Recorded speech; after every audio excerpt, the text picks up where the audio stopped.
Hallelujah. Amen po ba, mga kapatid? Nadamo po natin ang presensya ng Panginoon. Ang sarap po mag-worship sa Lord, ano? Alam niyo, whenever I meditate on what happened kay Adam and Eve sa Garden of Eden,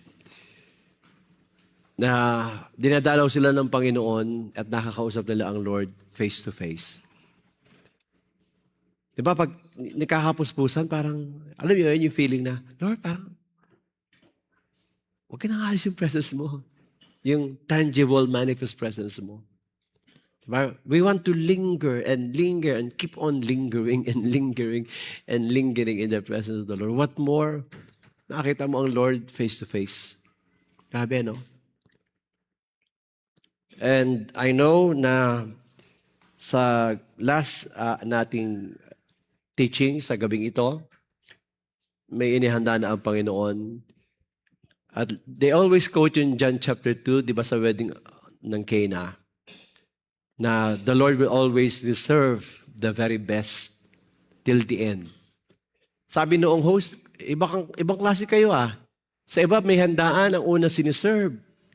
Kumbaga sa mga dating lasenggo pa, yung mga side-side muna. Tapos, pag wala na, dulo, gin na lang. Pero sa inyo sa handaan, you reserve the very best wine up to the end. Niwala po kayo na ganun din ang ginagawa at gagawin ng Panginoon. Hindi lang ngayon, hanggang bukas. No? The very best ang inihahanda ng ating Panginoon. Kaya in-encourage ko kayo nung unang araw pa lang, mag-expect tayo kay Lord.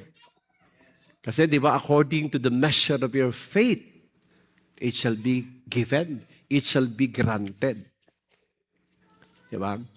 Yung sinabi sa Jeremiah 33:3, call unto me. I will answer thee. I will answer you. And I will show you great and mighty things which you do not know, which you know not. Alam niyo sabi ng Bible, sabi ng Word of God, pag tumawag tayo sa Diyos, God is an answering God, sasagot siya.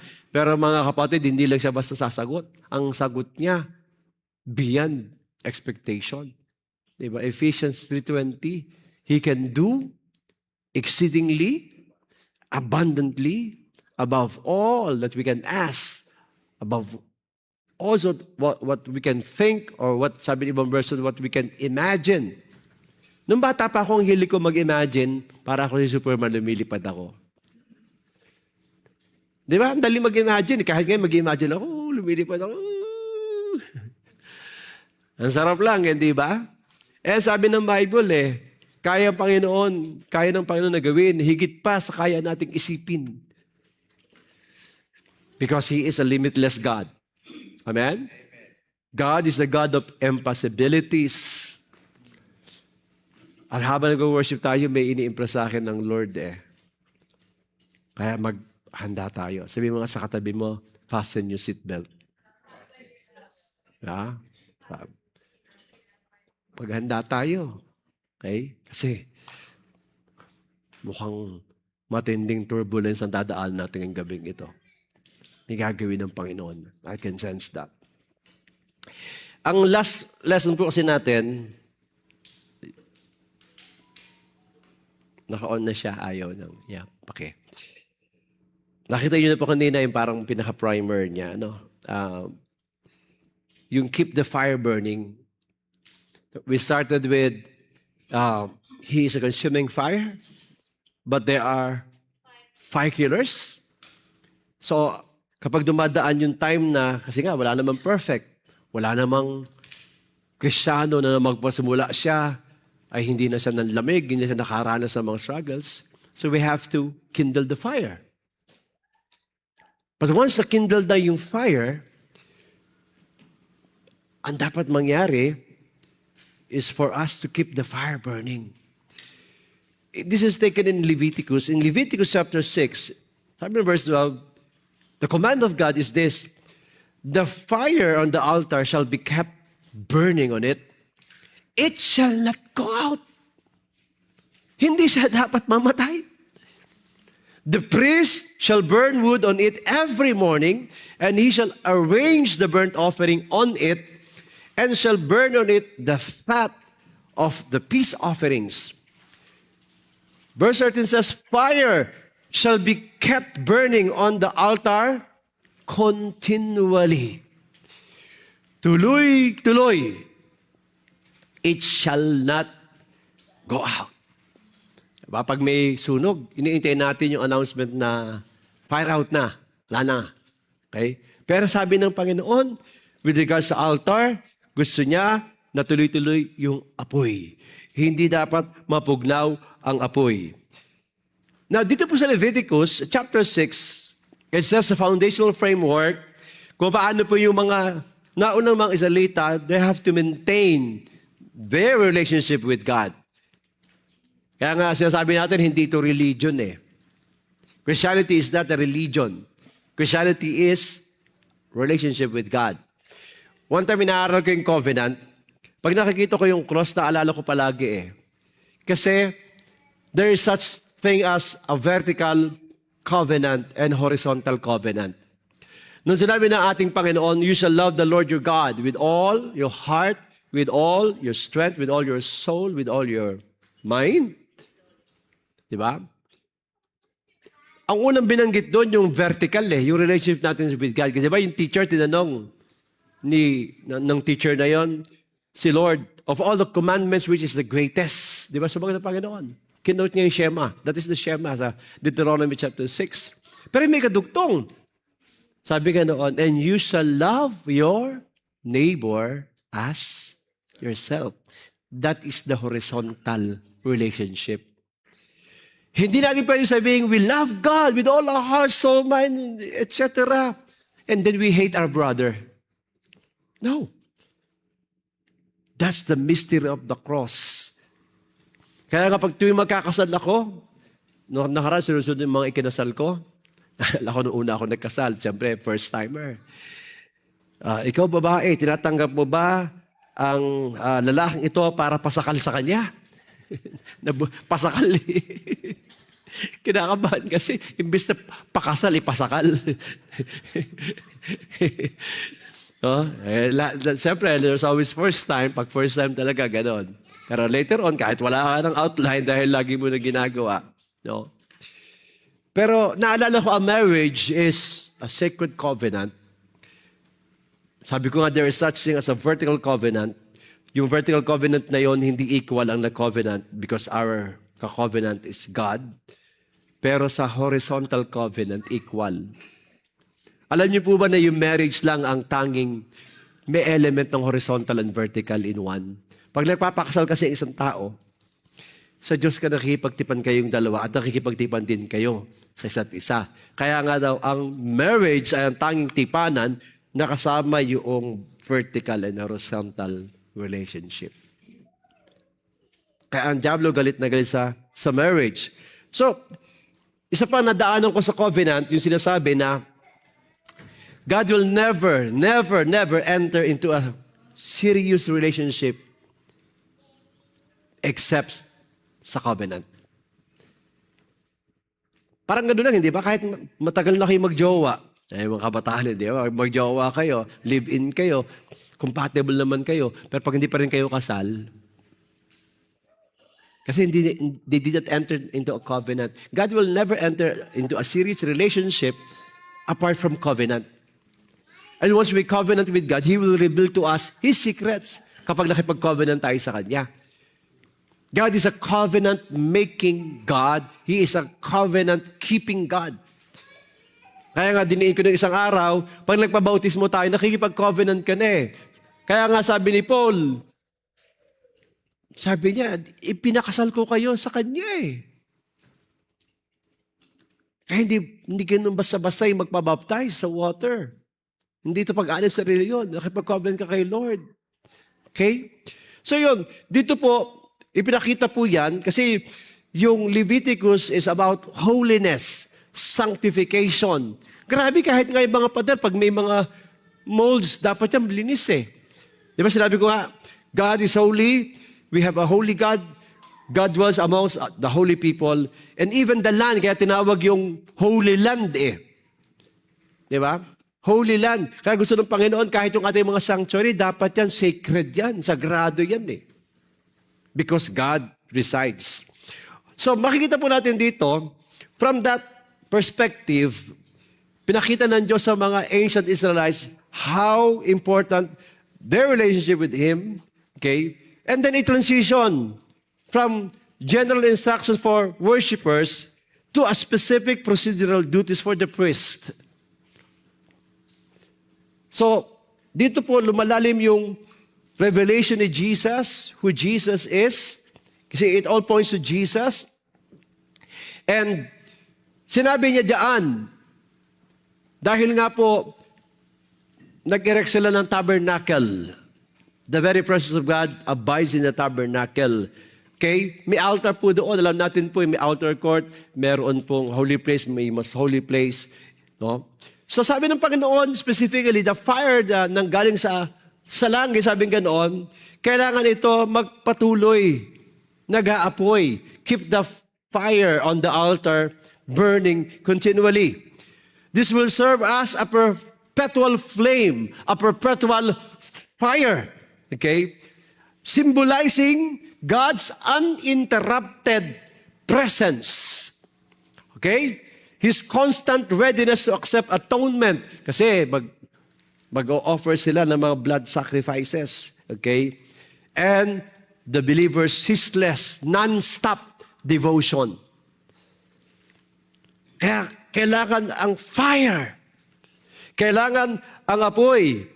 So, fire symbolizes the presence and the power of God. Ayaw ng Panginoon, kaya nga sabi ko, di ba, dapat matapos na sa ating vocabulary yung visitation lang. No. Yes, we need visitation, but more than visitation, habitation. Manahan ka. Manahan ka sa amin. The presence and the power of God. Yung iba gusto lang nila yung power, gusto lang nila yung provision. Ayaw nila ng provider. Gusto lang ng healing, ayaw naman nila ng healer. Kaya yung kinote ni Dave, di ba? Sa Exodus 33, sabi ni Moses, if your presence will not go with us, we will not leave this place. If you will see the context, ano sabi doon? Sabi ng Lord, my angel.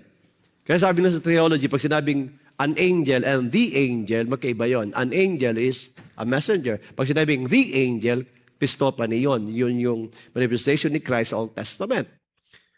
Ang sabi ni Lord, an angel, hindi yung Christophany o theophany. An angel will go with you. Sasamahan kayo. Makakarating kayo sa promised land. Sabi ni Moses, Lord, kahit samahan pa kami ng angel, kahit maranasan namin yung bounty, yung land flowing with milk and honey, kung wala yung presence mo, hindi kami alis. Sabi ni Moses, ano pa ang magiging kaibahan namin kung wala ang presensya mo sa amin? Kapatid, sa gabing ito, anong kabuluhan ni kayo Kristiyano kung wala naman ang presensya ng Diyos sa'yo? Wala. Sinabi nga ni Lord, without me, you're nothing. Pero ang sabi nga ni Moses, yun ang malaking kaibahan. Alam nila. Kaya nga, alam niyo yung pangalan ng church namin na binigay ng Lord. Ang istorya po niya, nung ako'y kabataan, kami ay 12 na born again na kabataan noon sa Balate. Ang mother in faith ko po, ang testimony niya, dati siyang mangkukulam. Di ba nabag ko na sa inyo, pahapyaw, na nung time na yon, siyempre, hindi ko alam, may bad spirit ako sa katawan. Nagrurumpi ako sa galit. Naiinis ako. Ay, ingay na mga to, nanggugulo. Tapos ang mindset ko, mga to, katoliko kami, di ba? Nililigaw niya yung paniniwala ng mga tao. Lagi nga ako bangag, lagi ako sabog. Talaga namang, minumura ko yung pastora. Hindi ko alam na pastora eh. Hoy, muwi ka na! PI mo! Nilalawak mo lang mga tao dito. No. Hindi ko alam yung ginagawa ko. Nagulat ako sa kanya kasi meron doon sa amin, ang tawag namin si Jean Bulag, si Nameng, matanda na yun eh. Talagang sugop ayon sa alak, talagang alcoholic na yun. Hindi makatulog ng hindi iinom ng alak. Stainless pa talagang tinitira. Grabe. Nabulag lang nga dahil sa kaalak. Kalokohan ko, sabi ko,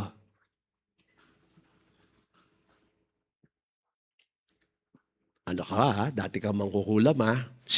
Ang tawag ko yung sinusian no? Yung ginatungan namin, Meng, bibigyan ka namin ng isang 4 kantos. Guluhin mo sila habang nagba-Bible study. Demonyo no? Sige, inom ako. Nung nasing na, upo ka doon. Tapos guluhin mo sila. Umupo ka sa dulo. Habang ginugulo yung di makatuloy yung gawain. Tapos pumili pa ako ng isang bilog. Ito pa. Lalo ng gulo.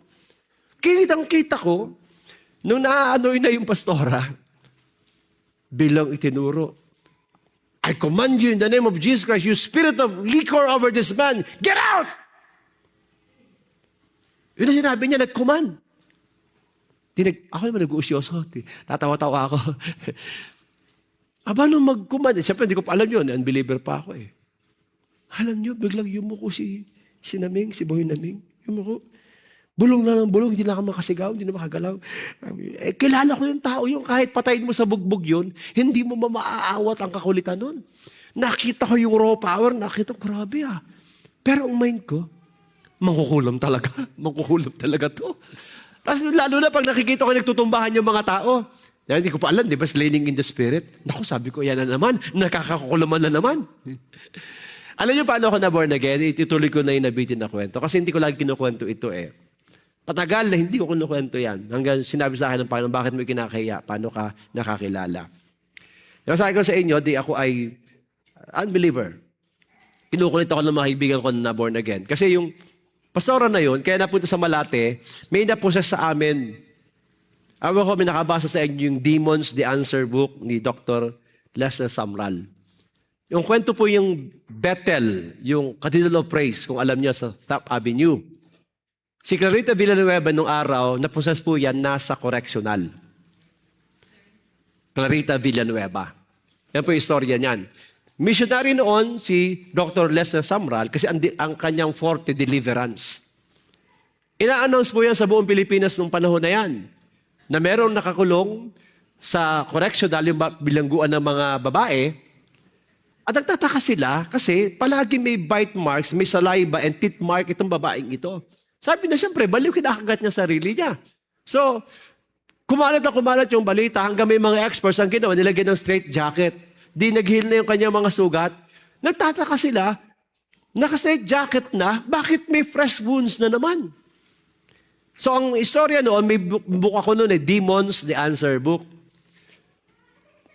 Si Dr. Lester Sumrall, narinig niya sa TV, okay, sa FM, sa radio, ina-announce na may ganyan, baka may makakatulong. Siya naman doon nagpipray, pray siya ng pray, Lord, maawa ka sa kanya. Isang araw, pagkatapos siya mag-pray, nangusap sa kanya ang Lord. Pray ka ng pray. Bakit hindi mo puntahan? Puntahan mo siya noon. At mag-pray over mo. At papalayain ko siya. Cut a long story short, pumunta siya at pinalayan ng Panginoon.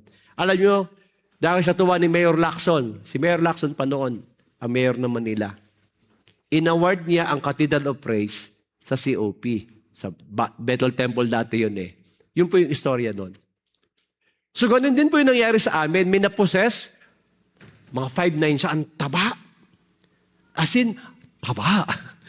No? Kasi may gluttony. Isipin nyo, isang malaking kaldero, isang kawaling ulam, siya lang na kumakain. At kapag bitin pa siya, nagagalit yung spirit sa kanya. Ganun din, may mga kakagat siya sa kaya lagi siyang naka-long sleeves. Na-possess po yun. May nakapag-refer kay Sister Terry Mabulak. Nakarating sa Kalamba Kilala ni Pastor ng mga taga San Jose dati. Anyway, na-deliver yung babaeng yun. At dahil natuwa yung pamilya kasi kamag-anak ng barangay chairman, Zone 75 kami, barangay 692 nag-open ng Bible study. Sponsor ng barangay, mga bapos lahat nandoon. Kaya every Thursday, nagba-Bible study sila. Yun. Kabataan ako na lasing palagi, sabog na sabog, ginugulo namin. Tapos sinuruan niya yung mga kabataan, kasi pinagtanong, sino ba yung kabataan na yun na lagi tayong ginugulo? kinuha yung pangalan ko. Tinuruan yung mga kababaihan, yung mga kaibigan ko na nababorn again na mag-fasting. Pag-fasting nila, pinag-fasting nila ako, pinag-pray nila ako. Kaya dumating na yung conviction sa akin, hindi na ako makatulog. Hanggang, akala nila talagang gusto ko nang umattend, pero deep inside talaga convicted na ako. First time ako umattend ng Bible study. Alam niyo, hindi ko makakalimutan nung petsa na ako yung na-born again. October 28, 1982. Hindi ko makakalimutan. Marami sa inyo hindi pa pinapanganak. Okay? So, nung araw na yon, ang ginawa ko, kasi kapag ako'y tumambay, sigurado mapapalaban ako sa inuman eh. Araw-araw kami inuman eh. Ang ginawa ko, maaga pa lang, umalis ako doon sa amin. Pumunta ako sa Luneta. Namamasyal pa sa Luneta. Kasi, isip ko, para makatan ako ng Bible study, magpapagabi na ako para pagbalik ko doon, diretso na ako doon sa Bible study. Nga, pagbalik ko noon, nagsisimula na sila. Doon ako pumesto sa pinakadulo. Kumbaga, ayan, eto na yung pinakadulo, eto yung mga speakers, eto na yung kalsada, open compound yan eh. Doon ako pumesto. Tihiya kasi ako eh, baka makita ako eh, ako nang bubuska. Tapos, nagsimula magkantahan. Ay, nung 80s, ang mga sikat na sikat, putok na putok, alive, alive. Ah, di ba? Ang sasaya ng mga tao. Sabi ko, ba't ba ako nakapunta rito? Mga siraulo pala mga tao dito. Tapos maya, nagkakantahan na sa, He is Lord, come Holy Spirit. Nag-iiyakan, sabi ko, mga buong talaga mga tao dito. No? Gusto kong umalis, mga kapatid, parang pinako ang mga paa ko, hindi ako makaalis-alis doon. So, ang haba, inip na ako. Naku, gangga mais na yung pawis ko eh. Tapos, yun nga, dumating yung point na nag-altar call na siya. Sabi ng pastora, bakit ba tuwing ako ay yung mananawagan dito, ang lumalapit ay matatandang babae, matatandang lalaki, mga kabataang babae. Bakit ang mga kabataang lalaki ayaw lumapit sa Diyos? Sabi niya ganyan. E di, tumahimik siya, nag-pause siya, tapos biglang nag-follow up. Sabi niya, nangungusap ang Diyos sa akin ngayon. May isang kabataang lalaki dito na tinatawag ng Diyos para mangaral ng salita ng Diyos. Bakit ba nung sinabi niya yun, bigla akong kinabahan ako ng gusto. Kabado ako. Gusto ko nang umalis, ako makaalis. Eh, pilosopo ako. Napaka-pilosopo ko eh. Kabataan. Mangangaral ng salita ng Diyos. Kagaya niya. Tinignan ko yung tao nung gabi na yun. Dadalawa kaming kabataang lalaki. Yung isa bading pa. Sabi ko, hindi ako yan kasi adik ako eh. Lalo na yung bading yun eh. Tapos sabi niya, sige na, Brad, lumapit ka na sa Panginoon, tinatawag ka na ng Panginoon. Hindi ako maano. Tapos alam sabi niya, kung ayaw mong lumapit dito, ako ang pupunta sa'yo. Binaba po yung microphone, iniwan yung pulpito, lumakas sa gitna ng, may aisle kasi, center aisle na ganyan, lumakad. Siyempre mga tao, sinusundan siya. Parang nanonood ng tennis. Dire-diretso siyang ganyan. Sabi ko, saan ito papunta? Di gumanyan, dire-diretso ng ganyan. Sabi ko, palapit na ng palapit. Eh ako lang lalaki, nilampasan na yung line ng bading. Sabi ko, naku, saan papunta to? Yumuko na ako ganyan. Pagtingin ko kami ganyan. May paana sa harapan ko. Nagsigawan po yung mga tao. Kilala ako ng chairman ng mga barangay tanod. Laging habulan kami Yung Metrocom. No? Nag-iyawan na mga tao. Hallelujah! Praise the Lord! Ako naman, hiyang-hiya at inis na inis. Hinawakan niya yung gently yung balikan ko. Sabi niya, Brad, ikaw ang sinasabi ko. Nakita ko may maliwanag sa ulunan mo. Tinatawag ka ng Panginoon. Mangangaral ka ng salita ng Diyos. Sabi ko, ho, manang, hindi niyo po ako kilala, masamang tao ako. Hindi, alam ko, sigurado ako. Tinatawag ka ng Panginoon. Tapos nagsimula siya mag-share sa akin ng love of God. First time ko narinig yung John 16, ko nga alam na John 16. Alam mo, sabi ng salita ng Diyos, ganyan. Grabe, sobrang amo niya. Yung warmth, yung love. Pero ako hindi siya iniintindi ko. Iniintindi ko yung mga tao. Nagsisigawan kasi, hallelujah, praise the Lord. Ako naman, umalis ka na. So, ni-encourage niya ako, hindi ako nakibo. Tapos tuloy pa rin siya. Sabi ko, Manang, please, saka na lang po, hindi pa ako ready, saka na lang po. Dire-diretso siya. Ay, umiral yung pagkasutil ko, sabi ko. Hindi ba kayo titigil? Hindi pa rin tumigil. Sumigaw ako. Ano ba kayo? Ang kulit nyo Sabi ko nga ayaw Di ba kinakain ng Tagalog? Ayaw ko! Ako, tumahimik yung mga tao. Tahimik. Akala ko na nasinda ko. Kinawa ko na yung balikat ko. Ginuno yung baba ko. Tumingin ka sa akin. Aba, yung dating maamong tupa naging tigre. Leon. Sabi niya, maaring ito ang una tuloy pagkakataon na marinig mo ang mensahe ng kaligtasan. Paano pagkatapos ng gawain ito? May bumaril sa'yo, napatay ka, sa bubutang kaluluwa mo, sa impyerno. Nagtigas-tigasan ako. Wala akong pakialam. Sinabi ko, ayaw ko. Sabi niya, Brad, mahabag nawa ang Panginoon sa'yo. Iniwan ako.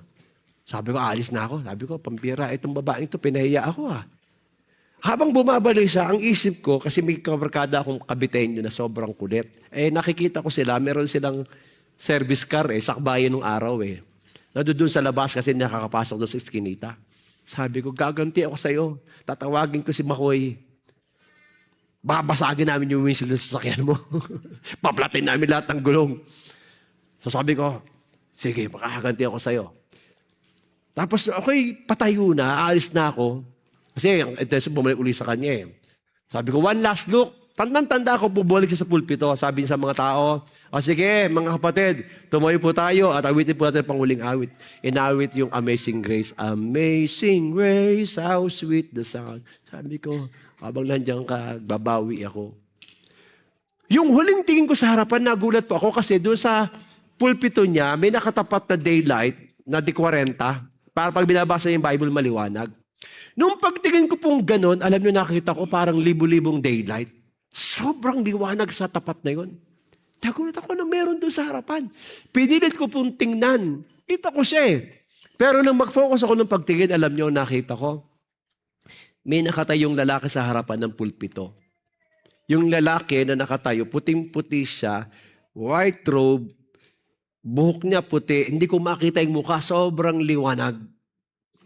Nung makita ko, hindi ko pa alam na vision yun Nung makita ko po yan, alam nyo, yung mga nag-testify, sabi nila, nagtaka daw sila Bigla daw, tinas ko yung dalawa kamay ko para akong kalabaw na umiyak. Takbo po ako sa harapan. Nung makita ng mga tao, nagpalakpakan na naman. Kasi Manang, patawarin mo ako, Manang, patawarin mo ako. Sabi, sige, sabi ganon. Ganito, sumunod ka sa prayer. Hindi ko pa alam yung sinner's prayer Sumunod ka sa panalangin. Di sunod ako, hindi ko alam paano nagsimula. Panginoong Jesus, ganyan. Nag-pray ako, sumunod ako sa prayer. Tapos nilay hands ako. Naramdaman ko, hinawakan ng ulo ko. Paghawak sa ulo ko, tumalsik ako, pang! Ang dami kasing bad spirit Pang! Tilapon ako doon sa sahig. Pagbasa ko doon, ano yung mga kapatid, di ko napansin ang oras. May isang oras ako nandun. Iyak lang ako ng iyak. Iyak doon. Tapos may sabi ko, bakit parang tumatahimik na? Yung yabag ng paa, pakonti na pakonti. Tapos yung ilaw, palabo yung mga ilaw, nawawala na yung ilaw. Nagdilat ako ng mata. Pagtingin ko, wala na nga yung tao, wala na yung mga speakers, mga upuan. Ano doon yung kasama ko sa fraternity. Sabi ko, kaka, kasi naging girlfriend yun ng kuya ko. Kaka, asan na yung mga tao?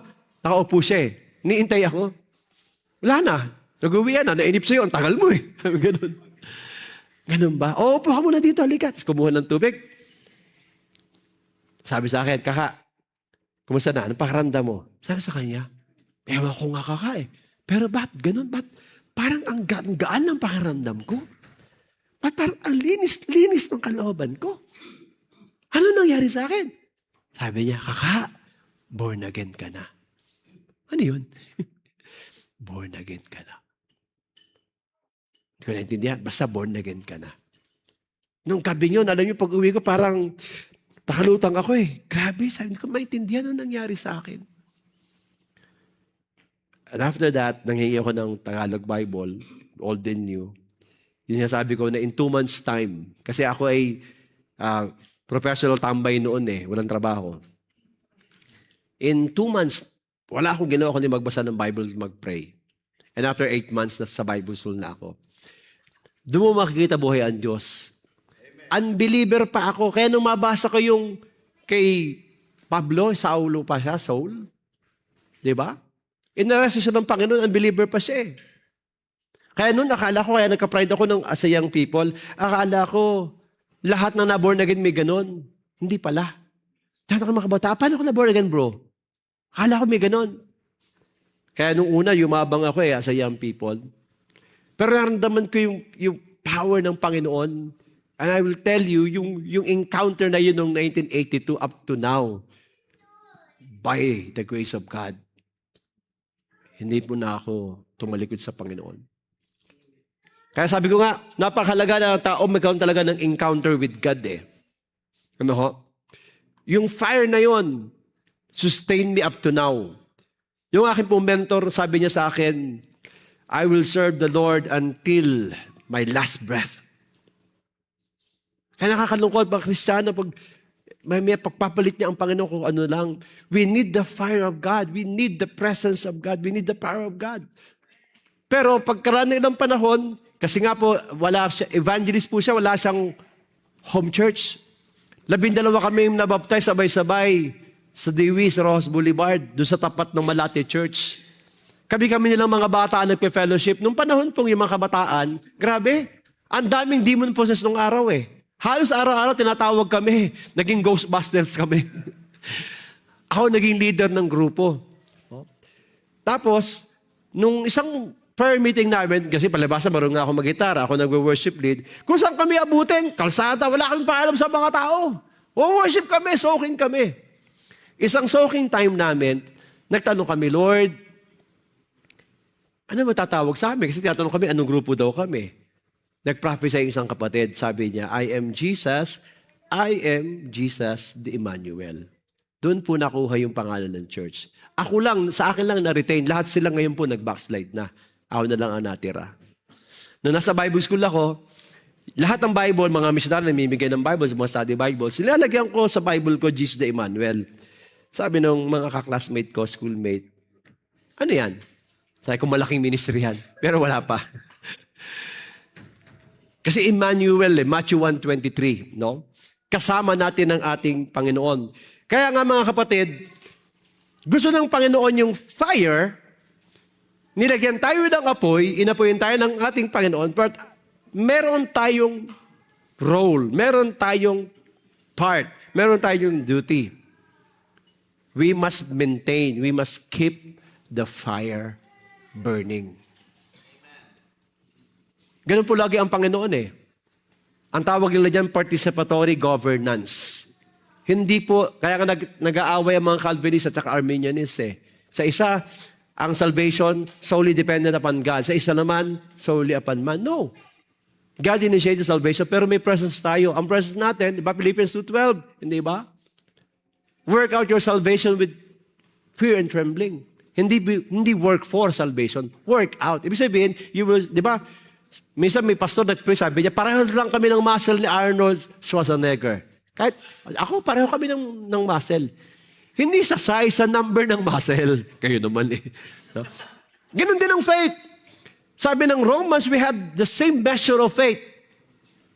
Kahit yung pinakamatinding faith preacher, para-paras lang faith. Yung measure ng faith nung tumanggap tayo, pero nasa atin to work out that faith. Hindi po work for. Work out. Ibig sabihin, exercise. Use it. Kaya binigyan tayo ng Panginoon ng apoy, pero kung hindi natin i-maintain yan, mamamatay at mamamatay ang apoy. Pero, anong sinabi ng Bible? Saan bumaksak yung apoy? Saan? Sa altar. Yung original na apoy na galing sa heaven, sa altar siya bumaba. What is an altar? It is a place of consecration. Magkaiba po yung consecration sa sanctification. Our duty is to consecrate, ibig sabihin, is to set apart natin ang sarili, and God will sanctify us. Pababadalin tayo ng ating Panginoon. Nagsimula po yan sa altar. Ang unang altar, bato lupa lamang. Di ba nung panahon nga ni Abel at saka ni Cain, may altar na eh. Eventually, na-upgrade yung altar, nag-build ng tabernacle, and then, naging temple. But pagdating sa New Testament, ano sabi? Know ye not, that you are the temple of the Holy Spirit. Sabi ng Diyos, di ba sabi ni Hari Solomon, nung dedicate niya ang temple, Lord, hindi ka nananahan sa templong gawa ng kamay ng tao. Tayo, itong katawang ito, ang templo ng Banal na Espiritu. Kaya nga i-maintain yung 3 tenses ng salvation. Ang unang kaligtasan, sinave ang ating spirit. Ang present salvation, sinisave ang soul natin. Ang ultimate salvation, redemption is itong katawang ito mapapalitan ng glorified body. Yan yung soteriology. So ngayon, tayo ang mobile altar. Tayo ang lumalakad na altar. Kaya nga sabi sa Psalm 24, who shall ascend the hill of the Lord? And who shall stand in His holy place? He who has clean hands, give us clean hands. Give us pure heart. Diba? Who does not lift up his soul to what is false and does not swear deceitfully. Of course, maraming debate. Okay ba na mga Kristiyano magpatato? Nag-aawayan yan. Hindi na ako magdadab doon. Pero ang alam ko, sabi ng Bible, ang katawang ito, templo ng Banal na Espiritu. Ang magwasak sa templo ng Panginoon, wawasakin din ng Panginoon. Kaya ang iba siya nakapansin, maingat na ako sa pagkain. Kasi nga, ang dami ko nakikita, kahit mga pastor, na-stroke, na heart attack. O, kailan lang, may namatay na bata-bata pang pastor. Ang ginagamit ngayon ng Diablo, yung pagkain eh. No? Hindi direct, pero ginagamit niya yun. Kaya kailangan, sabi ng mga Koreano nga, our food is our best medicine. So ito yung altar, no? Dapat may altar. Kaya nga pagdating doon sa Book of Romans, the Magna Carta of Christianity, sabi ni Paul, I appeal you, I beseech you therefore, brethren, brothers, by the tender mercies of God, to present your bodies. This is the altar of God. Tayo corporately, we are the altar of God. We are the temple of God. O sabi ganoon, present your bodies as a living sacrifice, holy and acceptable to God, which is your spiritual worship. Hindi yung pagtaas lang ng kamay natin. Kaya kailangan sensitibo tayo dyan eh. Yung pinapatay natin sa worship team, dapat alam nila yung holiness, yung fear of God. Yun ang totoong worship, hindi yung galing sa kanta. Natin yung talent, yung iba, they are after talent eh. After skill. Siyempre, mas maganda yung skill and anointing. But kung pagpipiliin sa dalawa, ay anointing muna bago skill.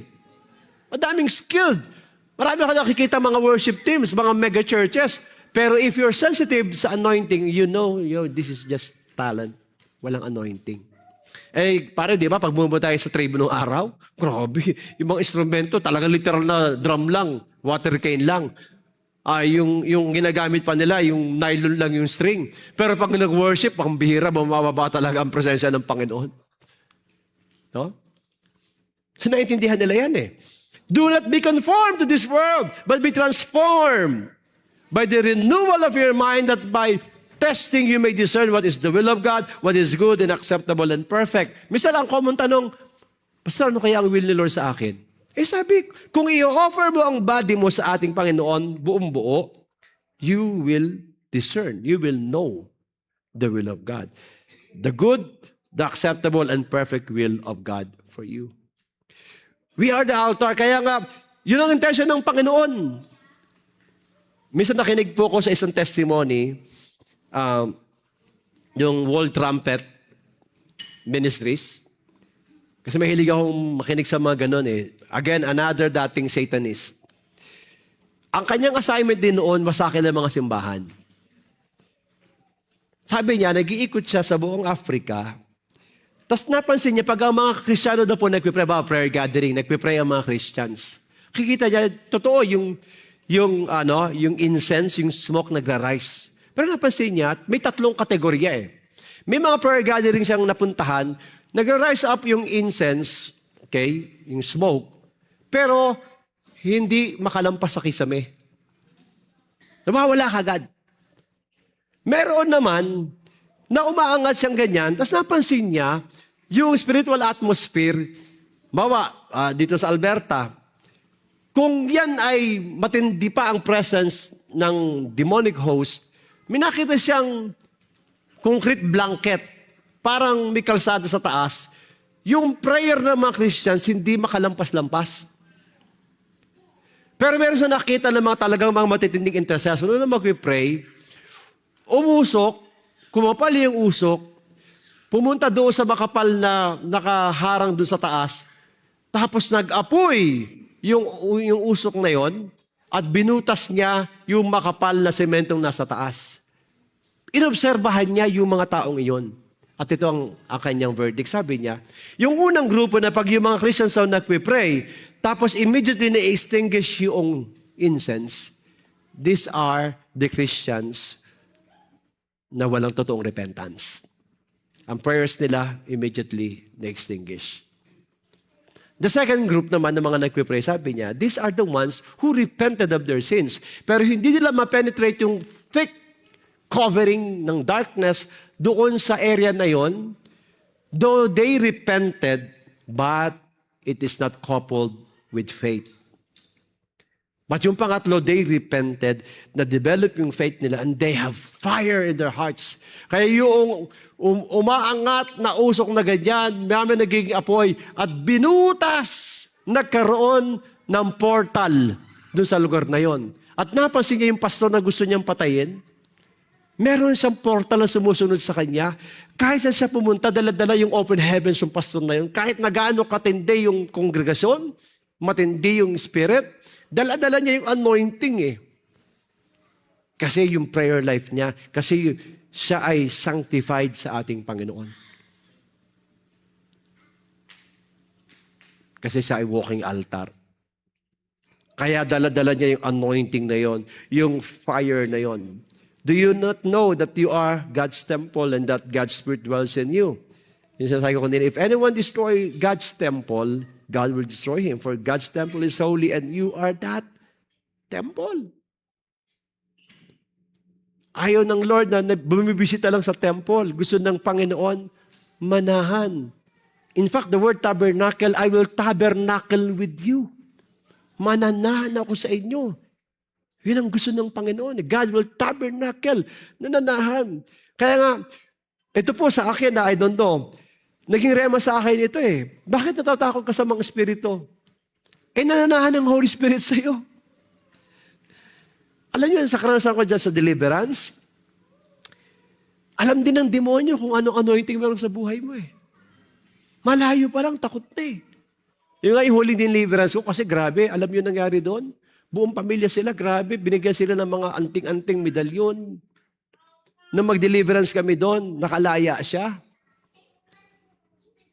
Yung pala, yung buong pamilya doon sa Bicol, sa Catanduanes, yung nanay niya pala, biro mo, ang kwento ng mga kapatid, naglalakad yung nanay nila sa ibabaw ng tubig. Grabe yung power, demonic power. E namatay na yun. No? Tapos, isinuko ng mga kapatid, yung mga medalyon ay binigay. Pero hindi ibinigay lahat. Konti lang, marami pa silang magkakapatid. So, sinunog ko yung mga medalyon na yon. Tapos, nung umalis na ako, yung kapatid niya na magpapastor na, kinuha niya sa pilitan yung mga medalyon. Alam niyo, siya niresbakan kasi may compromise pa sa buhay niya yun eh. Muntik siyang mamatay. Muntik siyang mamatay. Kaya nung balikan ko siya sabi ko, sabi ng sa'yo, Brad eh, hindi biro yan. Medalyon lang yan, pero yung balik sa iyo niyan, may power yan. Kaya nga po nung maraming beses ako nakaranas ng ganyan, pag mayroong nadidemon possess, pag umawa kayo unbeliever, lalong lumalakas. Kaya ganun ginagawa ko. Alam ba, may demon possess, huwag niyong hawakan yan. Kristyano, humawak ka dyan, puspusang humawak dyan. Hindi na makagalaw. Anong araw doon sa Masilid, tinawag ako, nagwawala, mangangahig, malalaking katawan ng mga yun eh. Pagdating ko, 5-5 nakahawak sa paa, sa kamay. Talaga ang lakas, igtadan sila, diyang. Pagdating ko, eto na si pastor. Sabi ko sa kanila, sige, bitawan nyo na yan. Tingin sa akin yung mga ano. Sige, payat-payat mo, lakas ang loob mo, ayaw bitawan. Hindi, bitawan nyo na ako ng bahala. Hindi natin yung mga may hawak, mga kamag-anak niya. Sige ho, wag na bitawan nyo na. Binitawan, bahala ka, sabi gano'n. Alam nyo, nung pahawakan ko sa isang kapatid na Kristiyano, hinawakan namin dalawa, wala na, hindi na makagalaw. No? Kasi nananahan sa atin ang banal na Espiritu ng ating Panginoon. Kaya nga, We are the temple. Alam niyo si Job, di ba ang sabi ng Panginoon, have you considered Job, my servant? There is none like him, for he fears God, and he is few at evil. Kaya pala, ganun ang sabi ng Panginoon, credential, biro mo, ang nag-vouch mismo ang Diyos. May tako siya sa Diyos. No? Ito yung sinabi, sabi ng Job 11:14, if iniquity is in your hand, put it far away, and let not injustice dwell in your tents. Lalo na yung Job 31:1. Sa NIV, ano sabi doon? Sabi ni Job, kaya pala siya matuwid sa harapan ng Diyos, I made a covenant with my eyes not to look lustfully at a young woman. Nakipagtipan ako sa Diyos, hindi ako titingin ng may kahalayan sa babae, sa dalaga. Naalala niyo sinabi nating Panginoon? Pag tumingin daw ang lalaki with lust after a woman commits adultery. Tumingin lang naman. Di ba? Paano naman? Sexy-sexy. Kaya naman patingin ako. Di ba? Sa mall, minsan ATC, pumunta kami ng asawa ko, pambira yung nasa harapan namin. Yung kalahati ng pigay ng behind niya, grabe, sabi ko. Tapos, kaya may nare-rape eh. Pero hindi justified yun. Si Job pala, grabe. Ipinagtipan niya ang kanyang mga mata. Hindi ako titingin ng may kahalayan sa babae. Sabi, hindi, tumingin lang naman eh. Napatingin lang. Ang matindi yung pangalawang tingin eh. Tutok na eh. Diba? Iba ang pamantayan ng Diyos sa pamantayan natin. Tumingin pa lang, nangalo niya na. Diba sabi ng Panginoon, it is written, thou shalt not commit murder. Pero kapag ikaw ay nagalit sa kapatid mo, sa kapwa mo, guilty na ng murder. Diba ang standard ng Diyos?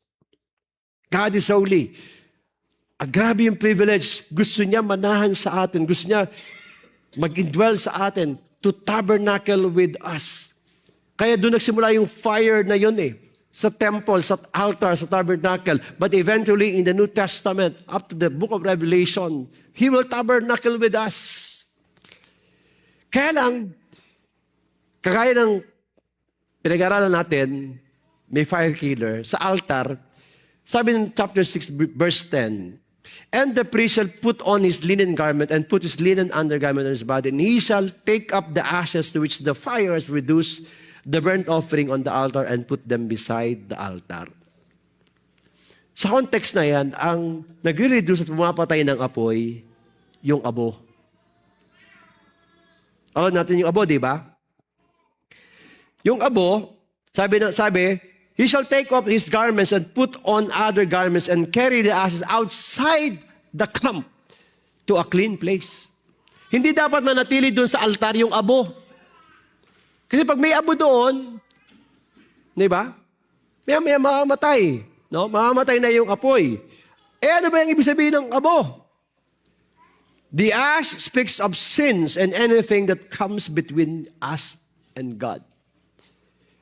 Kung gusto natin yung fire sa altar ay tuloy-tuloy, dapat walang anumang abo meron dyan.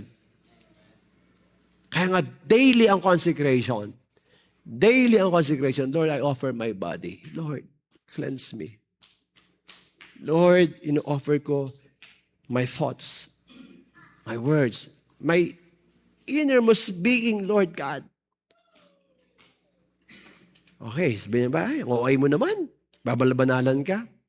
Alam nyo, that's the only way na maranasan natin yung fire ng ating Panginoon. We need to feed the fire daily. Pagdating sa verse 12, ano sabi? Leviticus chapter 6, the fire on the altar shall be kept burning on it. It shall not go out. The priest shall burn wood. Kung gusto natin na magpatuloy yung apoy, tatanggalin. Siyempre, tatambak na yung yung abo eh. Dahil nasunog na yung una eh. So, anong gagawin? Tatanggalin muna yung abo, repentance muna. What happened to Israel? Yung vicious cycle ng Israel. No? Rebellion. O 4 hours yun eh. Rebellion, pagkatapos ng rebellion is retribution. May consequences, nag-rebel eh. No? Tapos, pagkatapos ng retribution, repentance. Pagkatapos ng repentance, restoration. Tapos, especially sa book of Judges, babalik na naman, rebellion na naman, retribution. Okay? Repentance, restoration. So, kailangan maging conscious tayo sa ashes. Nabanggit ko nga kanina, hindi lamang yung mga obvious sin, even the petty sins. Yung mga nagpapalungkot sa puso ng ating Panginoon. At pag natanggal na yung mga abo na yon, anong gagawin? Kukuha ng panibagong kahoy. Ilalagay uli doon sa altar para hindi mamatay ang apoy.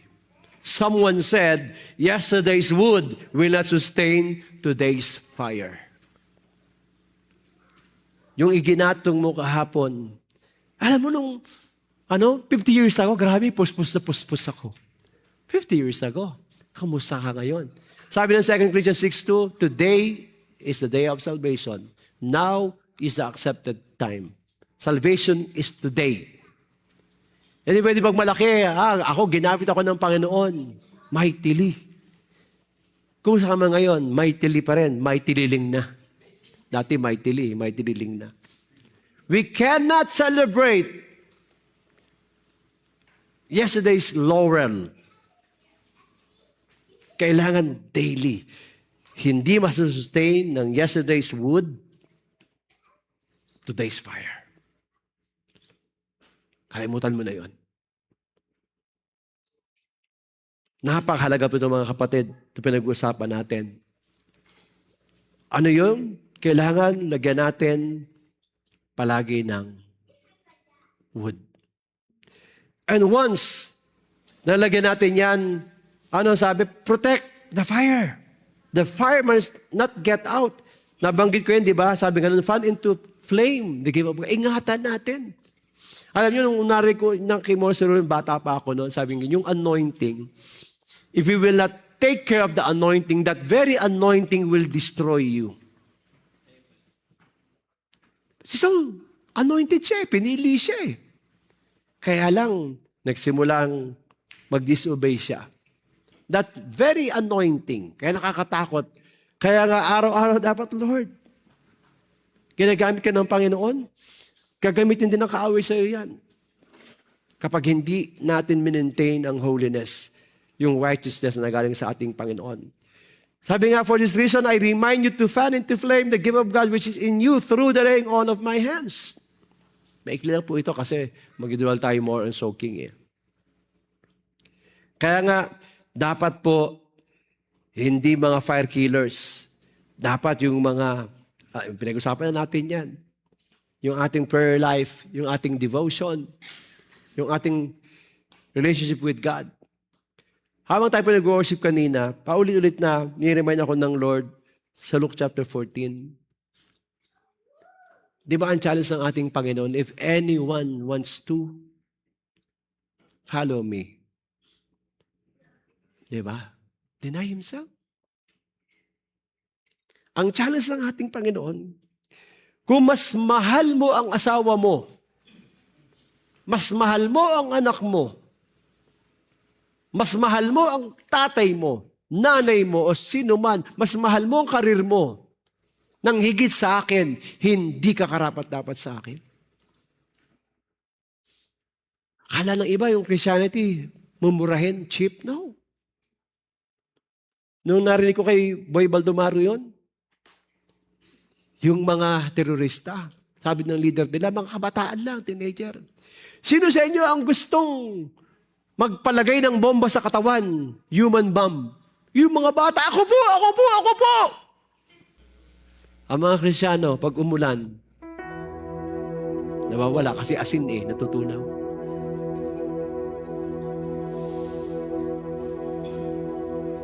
Paano yung fire?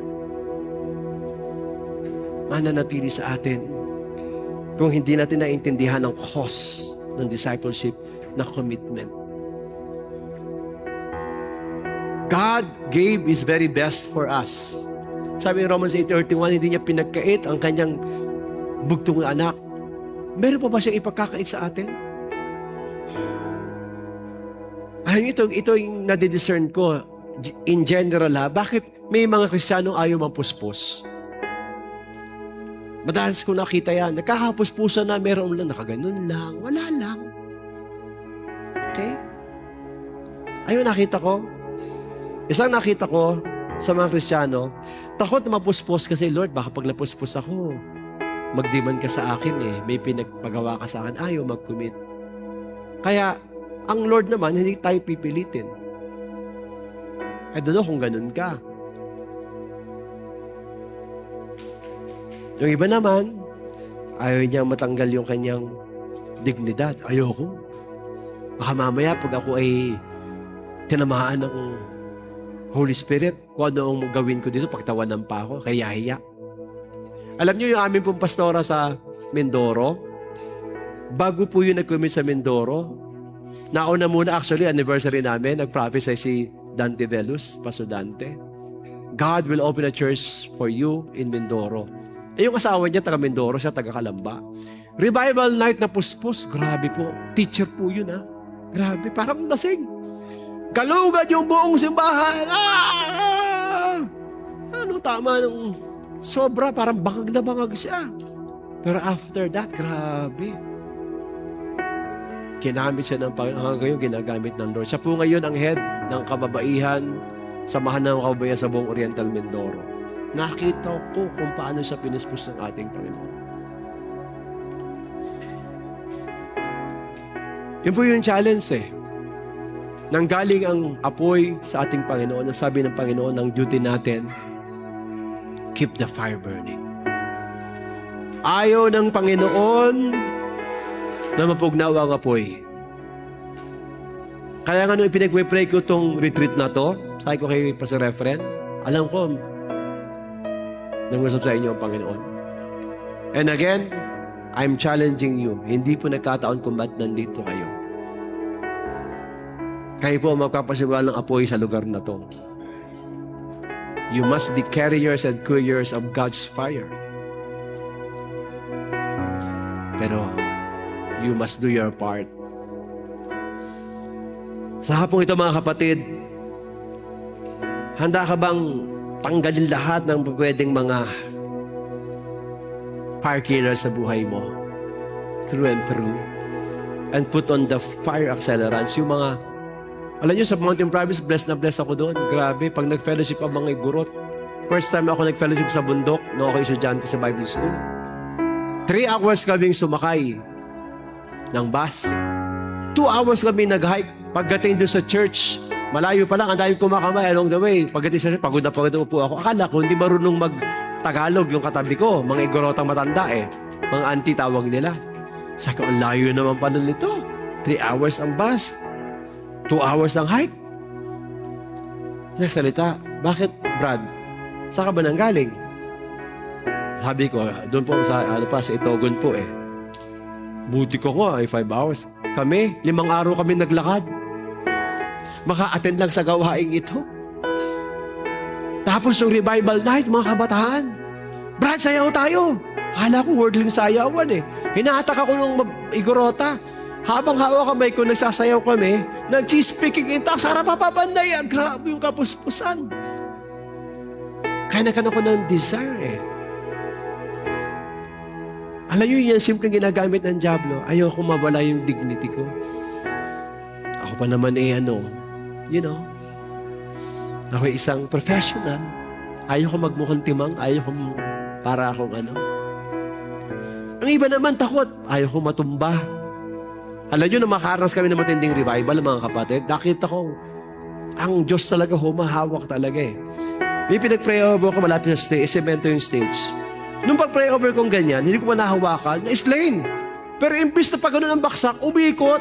Siyempre, hindi ko nakita. Pag ganun, tumama ang ulo sa kanto. Sabi ko, napapikit ako, sabog ang ulo. Nung alalayan ko, walang bukol eh. Sabi ko nga, pag ikaw ay matutumba, nag-inarte ka, bahala ka, mabubukulan ka. Pero kapag talagang pure na galing sa Holy Spirit, hahawakan ka ng anghel. I don't know kung napansin nyo, kasi may mga worker kami, sabi sa akin, pag umaten sila ng mga revival na sa ibang lugar, Pastor, bakit po gano'n? Yung nagpe-pray sa akin, bakit? Itinutulak ako. Pinipilit ako matumba. No? In Jesus' name, hindi matumba. Ay, ni-wrestling na.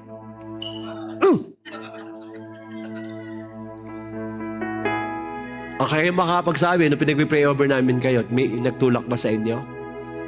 That's the power of God. Some of you are quite hesitant. Alam mo kasi, okay lang yung lumuhod, pero may times talaga, kaya nga slaying in the spirit. Ang una na slaying in the spirit ay si Adan. Pinatulog siya ng mahimbing saan ng ating Panginoon. Yung slaying in the spirit, pag sinurrender mo sarili mo, hayaan mo matumba ka kasi meron naman sasalo sa'yo, you are surrendering completely your total being to God. Huwag kayong matakot. Kasi iba naman ang operation ng bad spirit. Ang bad spirit, kapag tumama sa'yo, nawawalan ka ng consciousness. Pag napuspos ka, Holy Spirit ang bumuspos sa'yo, kahit na anong puspos mo, hindi mawawala ang iyong awareness. Conscious ka pa rin. Hindi ka parang hypnotized. Mali yun. Demonic yun. And I know, I can sense na may ilan sa inyo na hindi pa talaga naranasan yung ganong experience. Dahil nga, natatakot, baka masaktan ako, natatakot, baka ibang espiritu pumasok sa akin, o kaya naman natatakot, baka pag napuspos ako, may ipagawa ang Panginoon na mahirap sa akin eh. Kaya nga tayo pupuspusin kasi tutulungan tayo ng Panginoon. At kanina mga kapatid, ang impression sa akin, even some of you will be delivered. Yung last youth camp namin, nagulat po ako eh. Nag-pray over ako, di pa ako naglilay hands. Yung isang kabataan na nasa harapan, parang, imagine po ninyo, parang bulkan. Bigla pong nag-throw out siya. Ang dami. Tapos yung interview ko kasi, yung mga ninuno niya, mga mangkukulam, mga ganon, may naitanim sa kanya. Isang way ng deliverance po yun, sumuka siya. Hindi mo pinipilit sumuka, pero natural. Kasi lalo kung may pinainom sa'yo, hindi mo alam, bata ka, may pinainom sa'yo. Kaya yung iba, hindi sila mapuspos kasi merong hold pa rin ng enemy. Only by the power of the Holy Spirit, by the fire of the Holy Spirit, completely madideliver tayo. I can sense may madideliver sa gabi ito.